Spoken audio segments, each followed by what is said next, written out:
TG Sai, Shri Sandeep प्रधान जी, regional director Ritu जी, उपस्थित सभी faculty members,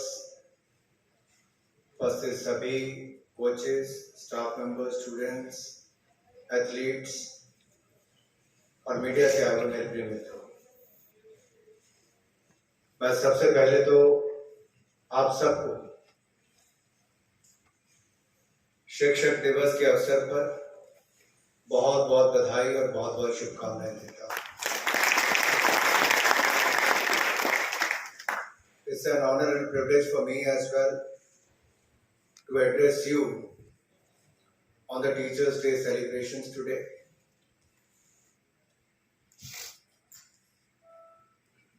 Well, Dr. Sarvapalli Radhakrishnan ji was not only our second president, but also his contribution as a teacher in the field of literature is immense. He has been nominated many times for the Nobel Prize in Literature and all. Who could be the better person to celebrate the Teachers' Day apart than the Dr. Sarvapalli Radhakrishnan ji?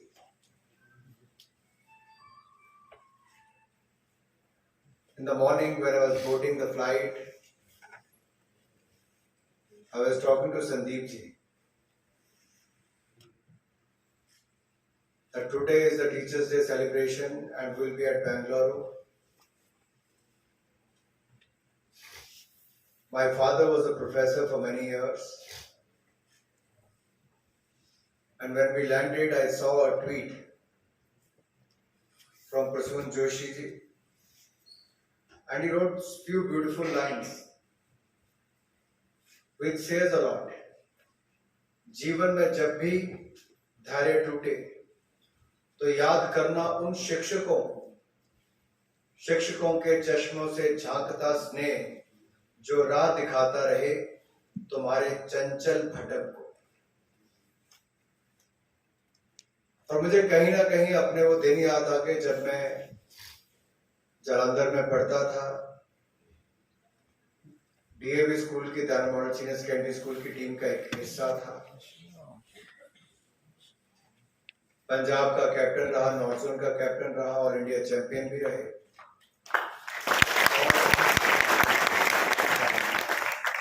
रास्ते में आते आते रितु जी को मैं कह रहा था कि मैंने जब अपना नेशनल कैंप पहली बार कहीं पर लगाया तो मेरा बेंगलुरु में नेशनल कैंप पहली बार KSCA में लगा था, शायद 92 में, 91 या 92 में इंडिया अंडर 19 का कैंप था। तो उस समय का बैंगलोर आज के समय के बैंगलोर में जमीन आसमान का अंतर है। तो उसी तरह से बहुत कुछ बदल गया शिक्षा की पद्धति में।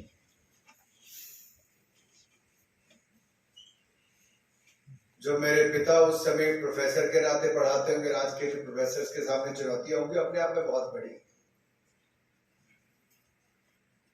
टेक्नोलॉजी के आने से बहुत कुछ बदला। And I personally feel if we have to look at the aspirations of New India, then we have to start with a new approach, with the use of new technology. And it is not only about teaching, it is at the same time learning with the time, with the change of time. हमारे समय इतना फर्क नहीं था. We used to travel at that time, even in the trains, buses, everywhere, not only with our kit bags but also with blankets and other stuff, so that if we have to sleep, we have to sleep like that. We have to take our own stuff for those kind of competitions. The things have changed, the facilities have changed. But at the same time, it is not only the same coaching system where you just get one coach. Today you have multiple people working with you as a support staff. And there has to be scientific approach as far as the coaching is concerned. It is all about science. And that is why we are also looking at from that aspect how we have to achieve more in the coming years in 2024, 2028, and in between various other events, not only Olympics, but Asian Games, Commonwealth Games, and other World Championships as well.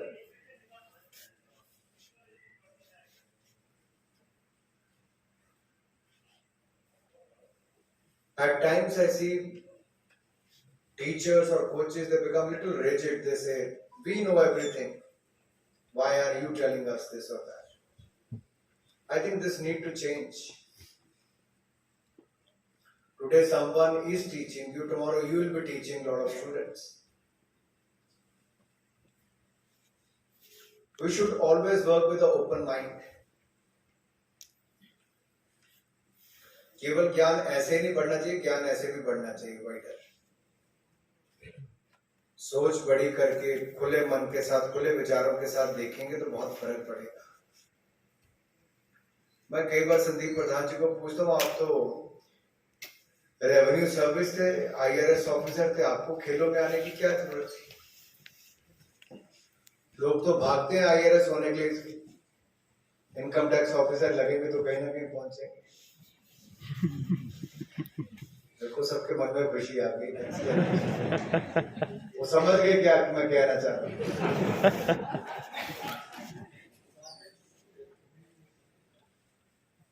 लेकिन ये केवल इनका नहीं है.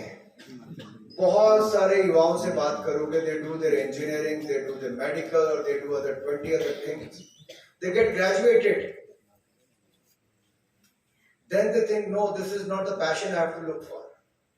Something else drive me. I have to contribute somewhere else. लोग अपनी IAS की नौकरी छोड़ के टीचिंग पे आ जाते हैं. कोई टीचर टीचिंग की जॉब छोड़ के NGO चलाना शुरू कर देता है, और कोई सरकारी नौकरी छोड़ के केवल अपना एक अखाड़ा चला के 20 खिलाड़ियों को सिखाने का काम शुरू करता है.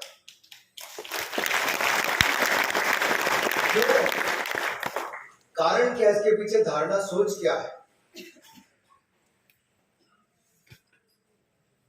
जहां आपका दिल लगता है, जहां आपको लगता है आप 100% कंट्रीब्यूट कर सकते हो, आपको वही जीवन में करना चाहिए.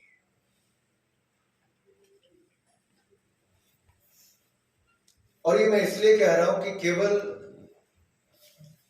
कहने के लिए नहीं कि अच्छा अब तो मैंने NIS की कोचिंग कर ली तो मुझे कोच ही सारी उम्र बनना है.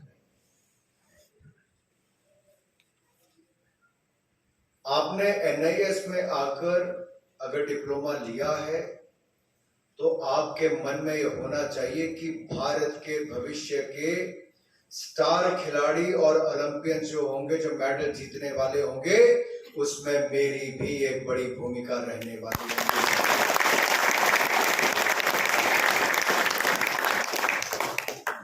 और इसकी चिंता में मत जाइए कि जब कोई ओलंपिक का मेडल जीत कर आता है तो उसके साथ मंच पर किसको खड़े होने का अवसर मिलता है.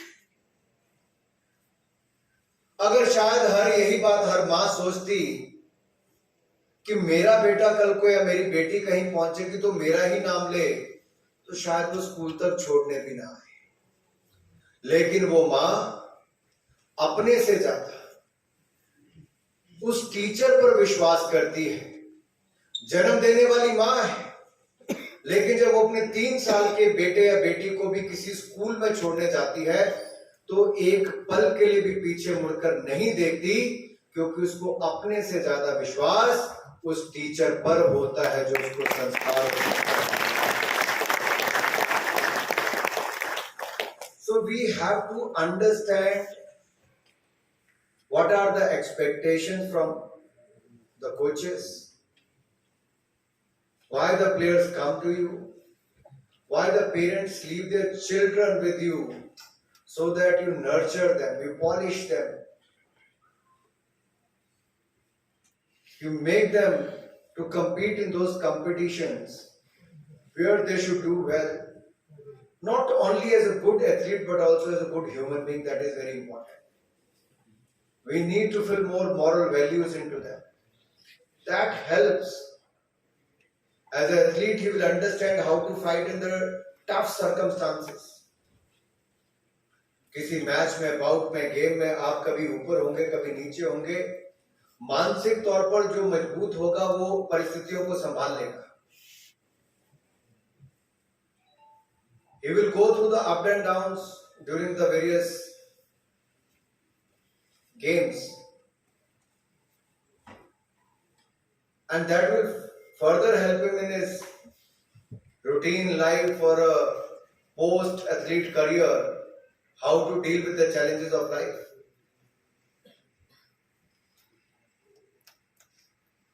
बट उस खिलाड़ी को स्टेज तक पहुंचाने के लिए आपको बहुत मेहनत करनी पड़ेगी। अगर आप अपने डिप्लोमा कोर्सेज में यहां पर समय ज्यादा अच्छा लगाएंगे, ज्यादा ध्यान देंगे, तो शायद आपका खिलाड़ी आपके और ज्यादा ध्यान से देख पाएगा। कभी उसने 2 सवाल ऐसे पूछे, आपको उसका क्या जानकारी ना हो, तो नाराज होने की बजाय एक बार फिर वापस जाना चाहिए, किसी से कंसल्ट करना करिए, लेकिन उस तक सही जानकारी जानी चाहिए। ये कभी मन में नहीं होना चाहिए कि मुझे सब कुछ पता है। हमेशा खुद भी सीखने के लिए तैयार और अपनी ओर से सब कुछ सिखाने के लिए भी तैयार रहना चाहिए। आपके हर खिलाड़ी को आपके ऊपर विश्वास हो कि अगर उसने आपसे कुछ बात की है तो आपके और उसके बीच की वो बात है। अगर 6 ही रेसलिंग के खिलाड़ी है, एक ही कोच है, तो कई बार संकोच करते हैं कि मैं कोच से कितनी बात करूं, सब बताऊं ना बताऊं, क्योंकि वो कॉन्फिडेंस जो है, वो शेयर करने वाली बात जो है, वो कई बार नहीं हो पाती। वो भी आपको करना पड़ेगा। ऐसे कितने कोचेज हैं जिन्होंने एक के बाद 2, दूसरे के बाद तीसरा लगातार कोई 20-30 बहुत अच्छे एथलीट्स निकाल दिया। कोई ध्यान में ऐसा आता है?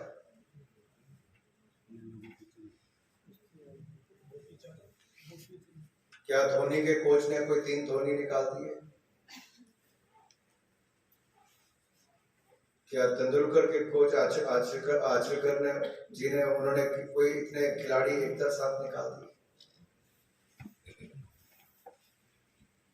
जितना कोच के ऊपर निर्भर करता है, उससे कई गुना ज्यादा खिलाड़ी के ऊपर भी निर्भर करता है, वो कितनी मेहनत करता है और जो कंपटीशन में भाग लेना तब वो किस तरह से परफॉर्म कर पाता है। इसी तरह से कोई ये नहीं कह सकता कि मेरी एसोसिएशन है, मेरी सरकार ने इसने इतना कुछ कर दिया है। हम सब तो स्टेक होल्डर होने के नाते सब उनकी सहयोग करते हैं, पूर्ति करते हैं कि वो जाके देश के लिए अच्छा कर सके। और आज देश के लिए क्या इससे अच्छा दिन हो सकता है कि जहां एक और हम टीचर्स डे बना रहे हैं, मॉनसून का सीजन भी है, लेकिन भारत के लिए असली मॉनसून तो इसलिए है कि पैरालंपिक्स में मेडल्स की इतनी बरसात हो रही है।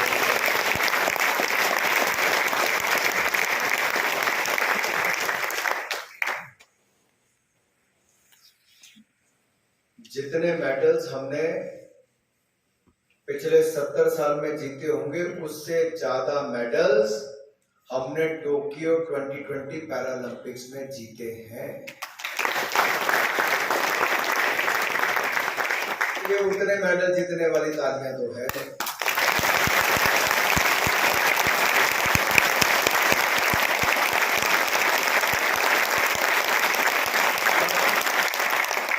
एक बात का तो पता चल गया, जिसको अगली सीटें मिल जाती है उसके हाथों में दम ही नहीं रहता है। अब जरा केवल अगले वालों को ताली, जहां तक कैमरा लगे इससे आगे वाले तालियां बजा रहे पैरा ओलंपिक्स एथलीट्स के।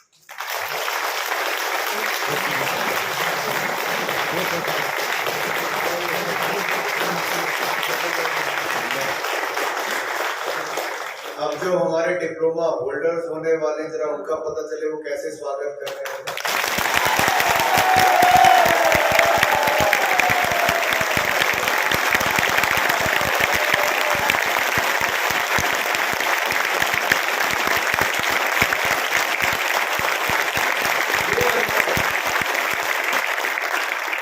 ये अंतर है कि जब आपके बीच में से क्या कोई खिलाड़ी दूसरे देश में जाकर कोविड-19 पैंडेमिक के टाइम में, it wasn't a easy time. The world was facing the lockdown. It was one of the most turbulent times. Despite that, we as a government of India, as the Sports Authority of India, we worked together with the top management and provided our athletes training within India and abroad also. We provided them vaccination as well. We have tried to handhold them to compete well in the Olympics and the Paralympics.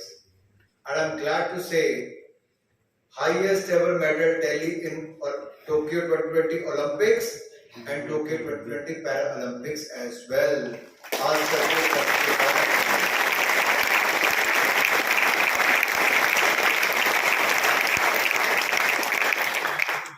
आप भी आगे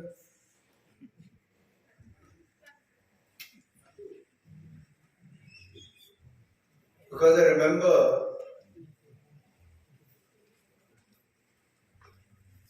when our team was going and they were playing with various other competitions. I am also watching sport for last 25-30 years now. At least for the last 21 years, I am directly associated as a sports administrator. But I haven't seen any Prime Minister taking so much of interest. See, the country of 1.38 billion, who is also facing the challenge along with the other global nations during the COVID-19 pandemic, our Prime Minister Narendra Modi ji spoke to our contingent, our athletes before the Tokyo 2020 Olympics and also before the Tokyo 2020 Paralympics. Before their departure, he not only spoke to the players only, he spoke to his family members also. And at the same time, Prime Minister knew so much about the athlete and their families, which is not easy even for the federations or the sportsmen, your colleagues, to know from which background they come. It is the Prime Minister who, on the arrival of the teams, hosted again not only the Olympic medalist, but the entire contingent.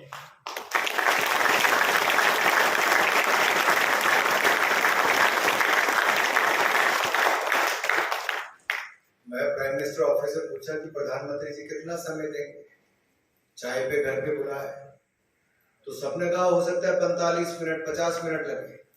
प्रधानमंत्री जी 1 घंटा 50 minute 1 hour 55 minutes he spent with our Olympians.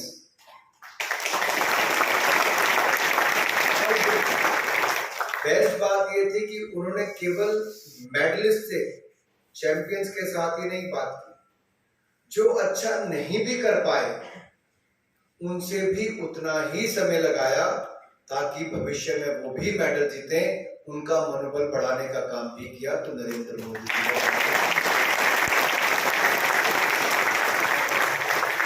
जी इन बातों का उल्लेख मैं इसलिए कर रहा हूं, मैं अवॉइड भी कर सकता था, लेकिन मैं इसलिए उल्लेख कर रहा हूं कि जब हॉकी टीम का समय भी आया, आपने भी देखा, कई बार क्या होता है मनोबल गिर जाता है कि अब क्या होगा, क्वालिफाई तो करके मेडल आएगा नहीं आएगा, उसमें दुविधा में थे। उस समय भी प्रधानमंत्री जी ने मनोबल बढ़ाने का काम किया। जाने से पहले भी खिलाड़ियों से जब बात की तो कहा, आप अपनी डेडिकेशन, डिटर्मिनेशन और डिसिप्लिन के कारण आज ओलंपिक्स में पार्टिसिपेट करने जा रहे हो। It is because of your share determination, discipline and dedication you are going to participate in the Olympics. And he categorically told them, play with a free mind, don't take pressure. क्योंकि जब हम तनाव में होते हैं तब अपना सही प्रदर्शन नहीं कर पाते। और आप देख लीजिए, एक खिलाड़ी से दूसरे खिलाड़ी में कई बार प्रतिभा का बहुत कम अंतर होता है। It is the battle of nerves. How tough you are mentally, how mentally, mental toughness, when you talk about the mental toughness, you have to be strong mentally to fight at that stage when you actually desire to perform. तो तनाव के समय भी अपने आप को शांत रख के आप कैसे बेहतर परफॉर्म कर सकते हो, बहुत आसान शब्दों में कहा कि तनाव मत लेना, प्रेशर मत लेना। तो मैं भी आप सबसे कहना चाहता हूं, NIS पटियाला में हो या बेंगलुरु में हो, आप यहां से जब वापस जाएं तो अपने आप को बार बार ये याद करवाने की आवश्यकता है, हम खिलाड़ी के ऊपर प्रेशर डालने नहीं जा रहे, हम उसको मोटिवेट करके एक चैंपियन तैयार करने के लिए जा रहे हैं। हम खुद भी साथ में सीख के उसको भी तैयार करने जा रहे हैं। And what COVID-19 pandemic has taught us two things. One is the use of technology. I may be speaking here, but I am also reaching out to the NIS Patiala students. We also interact with each other on a virtual platform, video conferences. That is the use of technology, and that has come closer to us, or we have adopted that during the COVID-19 pandemic. तो आपदा के समय भी कुछ सीखने का काम हमें किया है। दूसरा क्या किया हम लोगों ने? COVID-19 pandemic has taught us how to reset, reskill and reboot ourselves. बहुत सारे लोग जो कुछ करते थे आज उससे हटकर कर रहे हैं, बहुत सारी कंपनियां जो कुछ करती थी आज कुछ नया कर रही हैं, क्योंकि जो चुनौतियां सामने आई उसके कारण बदलना पड़ा। सिमिलरली कभी हॉकी हम घास की फील्ड पर खेलते तो एस्ट्रोटर्फ पर आई, तो उससे बहुत अंदर उधर टेक्नोलॉजी बदल गई, स्पीड बदल गई, सब कुछ बदल गया। हम टाइम के साथ साथ अपने आप को कैसे बदलते हैं बहुत जरूरी है। आज तो डिप्लोमा मिल जाएगा, लेकिन उसको अपग्रेड करते रहना, अपने आप को रीबूट करते रहना बहुत आवश्यक है। मेरा निवेदन आपसे इतना ही रहेगा और मेरा DG साई से भी रहेगा कि करिकुलम तो हम एक बार बनाते हैं, ग्लोबल मापदंड क्या है वो भी समझना पड़ेगा। क्या हम उसकी बराबरी पे हैं कि नहीं? हमें अपने करिकुलम में क्या बदलाव लाना होगा, कैसे बार बार हम इनको रिफ्रेशर कोर्सेज के लिए ला सकते हैं, कैसे हम इनकी इवैल्यूएशन अलग अलग जगह पर जहां पर भी काम करें उसकी इवैल्यूएशन कैसे कर सकते हैं। केवल एक बार नौकरी मिलने के बाद रिटायरमेंट के टाइम पे जाकर ही सोचा जाए उसका कोई लाभ नहीं होगा। तो हम भी अपनी ओर से प्रयास करेंगे कि आपसे सदा संपर्क में रहें, आपको साथ में लेकर चलें। और मेरा निवेदन आपसे भी रहेगा कि जहां शिक्षकों के आदर्श डॉक्टर राधाकृष्णन जी के जयंती के अवसर पर हम आज शिक्षक दिवस भी मना रहे हैं, तो हम एक संकल्प तो जरूर लें कि एक शिक्षक जो हम सब के लिए आदर्श होता है, जो संस्कार के साथ साथ शिक्षा देने का काम भी करता है, जो न केवल उंगली पकड़कर चलाता है बल्कि आगे पहुंचाने का, आगे बढ़ाने का काम भी करता है। कोई भी खिलाड़ी या कोई भी विद्यार्थी अपने जीवन में जब सफल होता है, किसी भी मुकाम को हासिल करता है, तो केवल माता पिता को ही प्रसन्नता नहीं होती, उससे ज्यादा प्रसन्नता उसके शिक्षक को, उसके कोच को, उसके टीचर को होती है, क्योंकि उसको जीवन में आगे बढ़ाने का एक बहुत बड़ा काम उसका टीचर करता है। और आपको ये काम करना और निश्चय ही आप ये करेंगे और जीत आपके कदम चूमेगी। मैं ज्यादा ना कहता, इतना ही कहूंगा कि आइए सब मिलकर अपनी ओर से प्रयास करें, हम देश को भी आगे बढ़ाने की। जो खेल का एक वातावरण देश में कुछ दिनों में बदला है, इस COVID-19 के समय बहुत सारे तनाव, दबाव सब कुछ चला, लेकिन भारत की एक अपनी क्षमता है, भारत के लोगों की एक अपनी क्षमता है। उस मुसीबतों से और विपरीत परिस्थितियों से लड़कर भी आप लोग बाहर आए, और इन परिस्थितियों में भी हमारे खिलाड़ियों ने मनोबल गिरने नहीं दिया, भारत का मान सम्मान बढ़ाने का काम किया है। टोक्यो में तिरंगा भी लहराया और हमारे राष्ट्रीय गान भी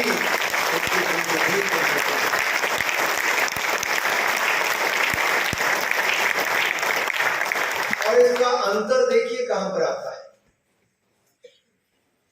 परफॉर्मेंस टोक्यो में चल रही थी, सबसे ऊपर तिरंगा झंडा जैसे जैसे जा रहा था, राष्ट्रगान बज रहा था, बहुत सारे लोग अपने घरों में अपनी सीटों पर खड़े होकर, टीवी स्क्रीन के सामने खड़े होकर राष्ट्रगान गा रहे थे।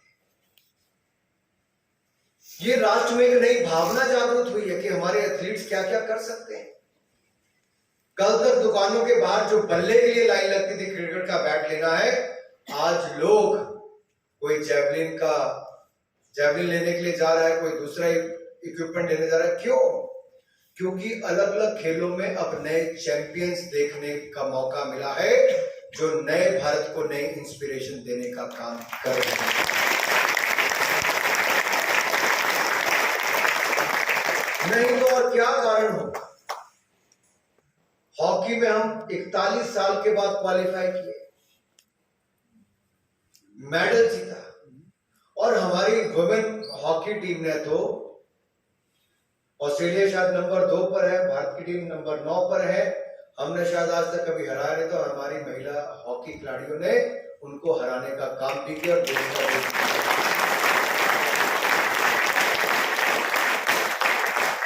सब संभव हो सकता है। प्रयास जारी रहने चाहिए। खेलों में हार जीत चलती है, चलती रहेगी, लेकिन प्रयास अच्छे हों। हम लोग प्रयास करेंगे कि अपने साथ सभी स्टेक होल्डर्स को साथ में लेकर आए, लेकिन सबसे बड़ी निर्भरता मेरी आपके ऊपर है।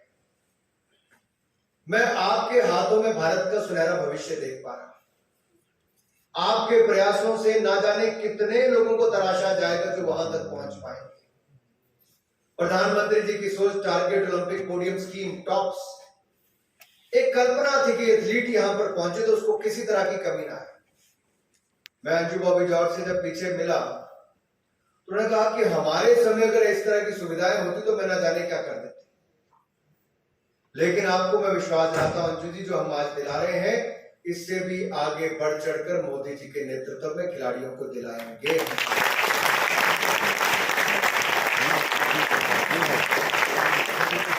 शैली सिंह पता नहीं यहाँ पर अभी है कि नहीं है, लेकिन मैं अभी बाहर उनसे मिला।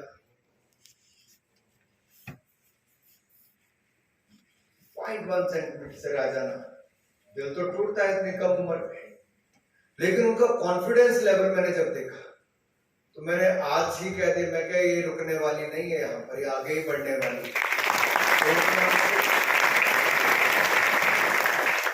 अब ये हम सब की जिम्मेदारी है कि हम इनको हाथ पकड़कर आगे कैसे बढ़ाएं, इनको सहयोग कैसे करें।